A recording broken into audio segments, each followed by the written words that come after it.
Hello students, welcome back. Blooming minds coaching institute advance learning institute by Neeraj sir.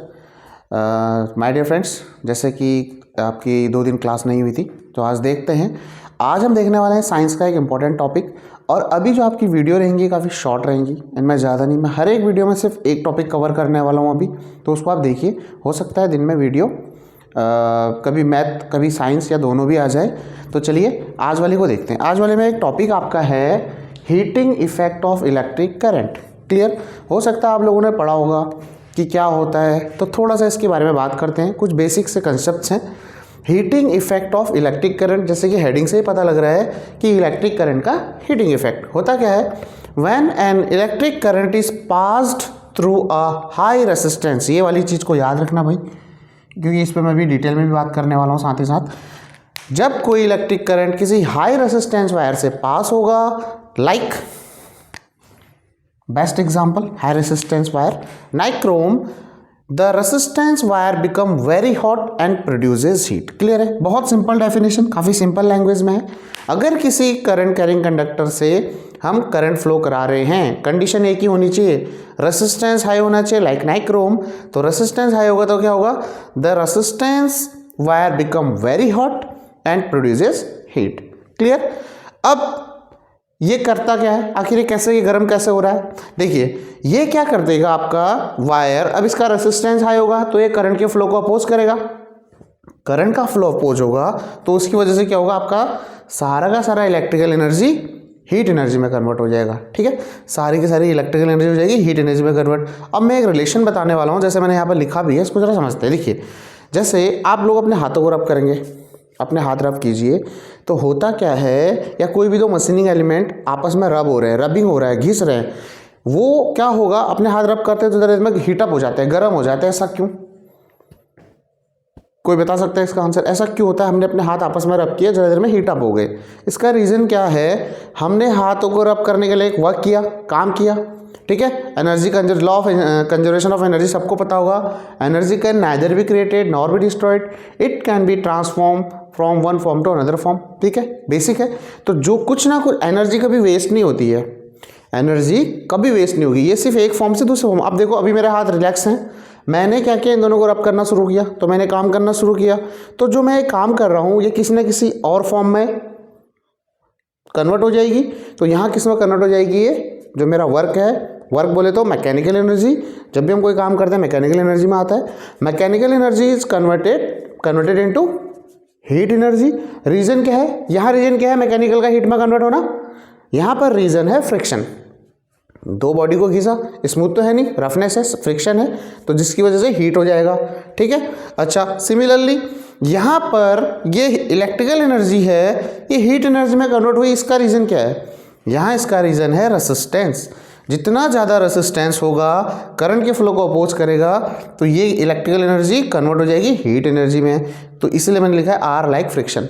हम compare कर सकते हैं या एनालॉगी सिमिलैरिटी यहाँ बता सकते हैं। जैसे मैकेनिकल एनर्जी को हीट एनर्जी में कन्वर्ट करने के लिए फ्रिक्शन रिस्पॉन्सिबल है, लाइक हीट इलेक्ट्रिकल एनर्जी को हीट एनर्जी में कन्वर्ट करने के लिए रेसिस्टेंस रिस्पॉन्सिबल है। क्लियर हो गई यहाँ तक की चीज़? चलिए, ये इसका बेसिक सा कॉन्सेप्ट था। अब आगे देखते हैं। अच्छा, थोड़ा सा इसके बारे में मैं आप बताऊं। हमने बात कर ली भाई, एक रेसिस्टेंस है, उसमें करंट फ्लो करेगा किसी कंडक्टर में, आर रेसिस्टेंस वाले कंडक्टर में करंट फ्लो कर रहा है, तो रेसिस्टेंस ने करंट के फ्लो को अपोज किया। तो देखिए भाई, अब ये मान लीजिए आपका वायर है, ये आपका एक वायर है जिसका रेसिस्टेंस है आर, इसका रेसिस्टेंस है। ठीक है, आर रेसिस्टेंस इस वायर का है। अच्छा, इसमें मान लीजिए आई करंट फ्लो कर रहा है, आई करंट फ्लो कर रहा है। ठीक, अब मान लीजिए इसका रेसिस्टेंस आर जिसमें आई करंट फ्लो कर रहा है। अब ये रेसिस्टेंस हमने यहां पर कंडीशन एक रखी थी, देखो हीटिंग इफेक्ट पड़ रहा है, आर है हाई, रेसिस्टेंस है हाई, तो रेसिस्टेंस क्या करेगा, करंट के फ्लो को अपोज करेगा। इस बात को समझना, कंसेप्ट क्या है, लॉजिक क्या है इसके पीछे। इस करंट को ये फ्लो नहीं होने देगा, आगे नहीं जाने देगा रेसिस्टेंस। तो करंट क्या करेगा, करंट अपने आप को फ्लो कराने के लिए कुछ काम करेगा। चीज़ समझ पा रहे हो? ये चाहेगा मैं कंटिन्यूसली फ्लो हूँ, हमने एक पोटेंशियल क्रिएट कर रखा है, पोटेंशियल डिफरेंस क्रिएट कर रखा है बैटरी से या किसी भी सोर्स से, तो करंट चाहेगा वो कंटिन्यूसली फ्लो हो। इस फ्लो के लिए करंट को कंटिन्यूसली काम करना पड़ेगा, वर्क करना पड़ेगा इस रेसिस्टेंस के अपोज, ठीक। तो जो करंट वर्क करेगा वो वर्क कितना होगा, बस वो वर्क निकाल लो, क्योंकि उस इलेक्ट्रिकल जो वर्क है, इलेक्ट्रिकल एनर्जी, वही तो मेरा हीट एनर्जी में कन्वर्ट होगा। हमेशा एनर्जी का ट्रांसफॉर्म होता है एक फॉर्म से दूसरे, तो हम वो वर्क निकालते हैं जो करंट इसमें फ्लो करने के लिए, अपने आप को कंटिन्यूसली फ्लो कराने के लिए करेगा। तो देखिए हमने पहले भी पढ़ा था V is equal to electric potential work done, याद होगा इलेक्ट्रिक पोटेंशियल या पोटेंशियल डिफरेंस क्या था, work done on moving a unit positive charge from one point to another point, V is equal to W upon Q, ठीक है। तो यहां से W निकाल लेते हैं, ये दिख रहा है ना, ये कॉर्नर दिख रहा है, बिल्कुल दिख रहा है। तो यहां से मैं वर्क डन निकालना चाह रहा हूं, W कितना, जो ये करंट करेगा अपने आप को कंटिन्यूसली फ्लो कराने के लिए अपोजिंग या अपोजिट टू द रेसिस्टेंस। तो यहां से W आपका आ जाएगा V इंटू Q, इक्वेशन 1। यहाँ तक कोई कॉन्सेप्ट, कोई दिक्कत किसी को यहाँ तक इस कॉन्सेप्ट में? भाई R रेसिस्टेंस था, हाई रेसिस्टेंस था, करंट को फ्लो नहीं होने दे रहा था। करंट ने क्या किया, अपने आप को फ्लो कराने के लिए जो वर्क करेगा मुझे वो वर्क निकाल लिया, और वर्क निकालने के लिए हमने कुछ नहीं, जो पहले पढ़ा है वही चीज़ें मैं यूज करूँगा। V is equal to W upon Q, यहाँ से W is equal to V into Q, ठीक, इक्वेशन 1। अच्छा, दूसरी चीज हमें पता है current I is equal to Q upon T, current की डेफिनेशन भी इससे बना सकते हो, amount of charge flowing through a conductor in unit time, ठीक। I is equal to Q upon T, यहाँ से Q क्या हो जाएगा, यहाँ से Q आ जाएगा आपका Q is equal to IT, equation 2, ठीक, Q is equal to IT। तीसरा अकॉर्डिंग टू ओम्स लॉ, ये सभी को पता है, V इज इक्वल टू, ये मैं सीधे यही लिख देता हूँ, V is equal to IR, ठीक है, अकॉर्डिंग टू ओम्स लॉ। यहां तक कोई दिक्कत नहीं किसी को। अब इक्वेशन 2 और इक्वेशन 3 से ये वैल्यू पुट कर देते हैं इक्वेशन 1 में, तो मेरा W क्या हो जाएगा, V is equal to IR रख दो और Q is equal to IT रख दो, तो ये क्या हो जाएगा, I square RT, work done is equal to. Derivation समझ में आ गया कैसे किया है? डेरिवेशन बहुत इजी है इसका, बस ये लॉजिक समझो कि वर्क डन क्यों निकाला। भाई करंट अपने आप को फ्लो कराने के लिए रेसिस्टेंस के अपोजिट जो वर्क करेगा that will be our work done. Work done हमने निकाल लिया पोटेंशियल डिफरेंस से और फिर इसमें V और Q की वैल्यू पुट कर दी अकॉर्डिंग टू अवर प्रीवियस फॉर्मूले, ठीक है, जो हमने पहले पढ़े हैं। तो आपको वर्क डन मिल गया I स्क्वायर RT। चलिए वर्क डन तो मिल गया, अब ये वर्क डन किया किसने, करंट ने किया, ठीक है, करंट ने किया, मतलब एनर्जी कौन सी, ये वर्क डन ही तो मेरी इलेक्ट्रिकल एनर्जी है भैया। ये वर्क डन है क्या, इलेक्ट्रिकल एनर्जी, इलेक्ट्रिकल एनर्जी, ठीक है। अब ये इलेक्ट्रिकल एनर्जी क्या होगी, हम ऐसे एज्यूम कर रहे हैं जो हमने रेसिस्टेंस लिया बहुत हाई है, करंट को फ्लो नहीं होने दे रहा, ऑलमोस्ट हम ये मान लेते हैं कि ये सारी की सारी इलेक्ट्रिकल एनर्जी कन्वर्ट हो गई हीट एनर्जी में, ठीक है, ये सारी इलेक्ट्रिकल एनर्जी कन्वर्ट हो गई हीट एनर्जी में। इसीलिए हम इस फॉर्मूले को क्या लिख देते हैं, H is equal to I square RT। बात समझ में आ गई, H कहाँ से आया, ये H कहाँ से आया, सारी की सारी इलेक्ट्रिकल एनर्जी हीट एनर्जी में कन्वर्ट हो गई, तो electrical energy into heat energy H आ गया। और ये लॉ दिया है हमारे जूल ने, एक साइंटिस्ट है जूल, इसीलिए हीट, ये वर्क, एनर्जी, इन सब की यूनिट होती है जूल, ठीक है। तो जूल यूनिट है according in due to, reason क्या है इसका, साइंटिस्ट जूल की वजह से, तो इन्होंने लॉ दिया था हीटिंग इफेक्ट का।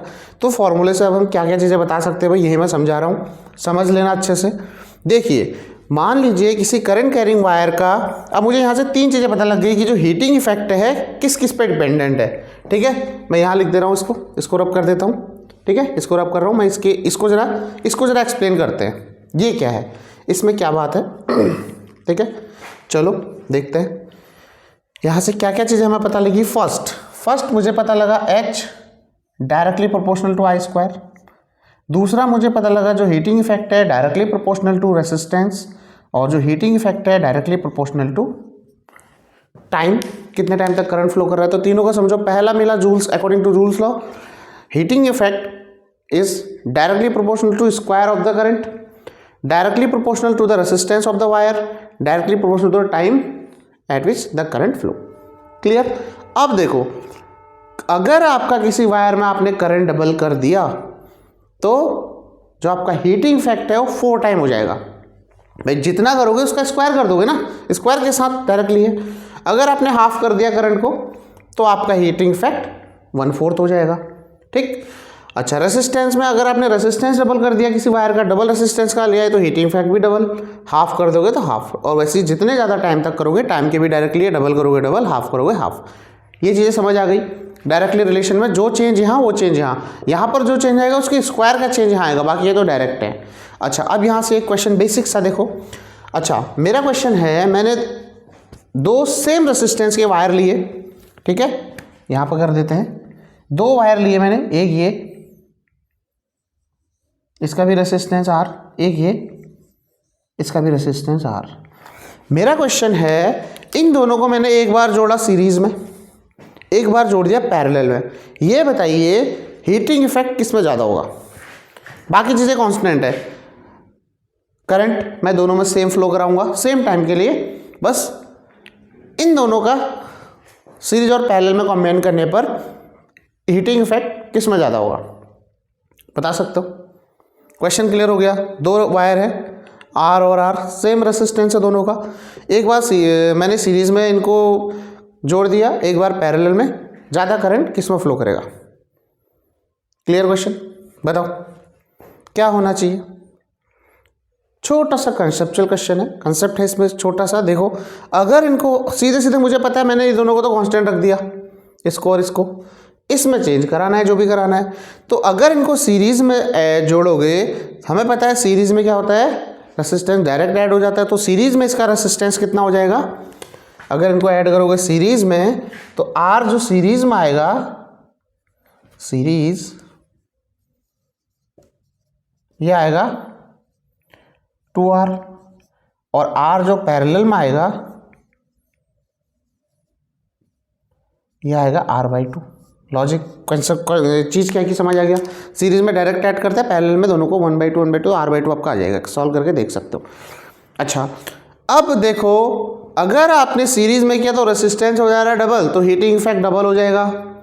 अगर पैरेलल में कनेक्ट किया, हीटिंग रेसिस्टेंस हाफ हो रहा है तो हीटिंग इफेक्ट हाफ। तो इसीलिए यहाँ से हमें समझ आ गया, अगर हम किसी वायर को सीरीज में कनेक्ट करते हैं तो आपका हीटिंग इफेक्ट ज़्यादा मिलता है, पैरेलल में कनेक्ट करते हैं हीटिंग इफेक्ट कम होता है। क्लियर हो गई क्या। अब हमारे घर में जितने भी अप्लायंसेस लगे हुए हैं तो सब में क्या हीटिंग इफेक्ट होता है, हमें पता है भाई। हमारे घर में करंट फिक्स आ रही है, टाइम पीरियड हमें अपना फ़ैन है, लाइक फ़ैन है, बल्ब है, जो भी है, कितने टाइम के लिए चलेंगे। रेसिस्टेंस हमारा मेन फैक्टर होता है। ये हमारे जो डोमेस्टिक अप्लायंसेस हैं उसका रेसिस्टेंस लो रहता है, जिसकी वजह से क्या होगा, अब लंबे टाइम तक चलेंगे तो थोड़ा बहुत हीटअप होते हैं। फ़ैन भी कंटिन्यूसली चल रहा है, थोड़ा बहुत हीटअप होगा इसकी वजह से। बाकी करंट उसमें ऑलमोस्ट पास हो जाएगा। करंट को पास होने के लिए वर्क करने की ज़रूरत नहीं है, तो भाई इजीली पास हो जाएगा। करंट किस में वर्क नहीं करेगा, जिसका रेसिस्टेंस कम होगा। इजीली अगर पास हो जा रहा है तो क्यों काम करेगा। दिक्कत होगी जहाँ फ्लो करने में, उसका अपोजिशन होगा, हाई रेसिस्टेंस का वायर होगा, वहाँ ज़्यादा वर्क करेगा और वहीं हीटिंग इफेक्ट ज़्यादा आता है। अब ये हीटिंग इफेक्ट कौन कौन से अप्लायंसेज हैं हमारे, देख लीजिए। हीटर हो गया, आयरन हो गया, आपके गीज़र हो गए, तो इनमें इनका मेन रोल है हीटिंग इफेक्ट का। तो वहाँ पर जो हम वायर यूज करेंगे, हाई रेसिस्टेंस का वायर यूज करेंगे, लाइक नाइक्रोम। ठीक है। बाकी इस पर डायरेक्ट क्वेश्चन आते हैं, कोई बहुत टफ क्वेश्चन नहीं है। यही इसको half double half double half double करके हीट इफेक्ट पे नॉर्मल से क्वेश्चन बनते हैं। यूनिट याद रखना, जूल। ठीक है, आज के लिए इतना ही, बाकी देखेंगे नेक्स्ट क्लास में। Okay, thank you.